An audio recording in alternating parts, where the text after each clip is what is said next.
Quest'anno lo chiudo bene, Olimpiadi, abbiamo fatto l'operazione dell'autonomia, incrocio le dita perché si porti avanti, e l'ospedale di Padova. Il 22 firmiamo e quindi è ufficiale, l'ospedale si fa. È soddisfatto il presidente della regione Luca Zaia. L'appuntamento del 22 novembre a Palazzo Balbi, sede della giunta regionale, si candida a rappresentare un passaggio storico non solo per la sanità padovana ma dell'intero Veneto.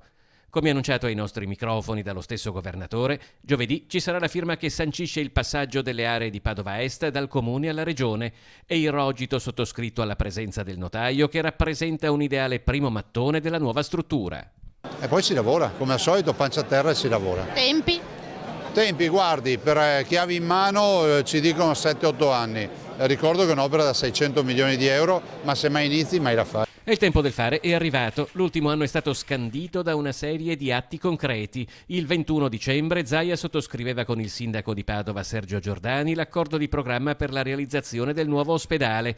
Il 31 luglio il Consiglio Comunale di Padova votava il via libera alla cessione delle aree di Padova Est alla regione. Il nuovo ospedale è un'opera attesa e fortemente voluta dai padovani, ai quali la nostra emittente ha dato sempre voce. Cittadini che chiedono con insistenza che una sanità d'eccellenza come quella padovana trovi casa in una struttura facilmente raggiungibile e soprattutto adeguata alle nuove esigenze di questi anni.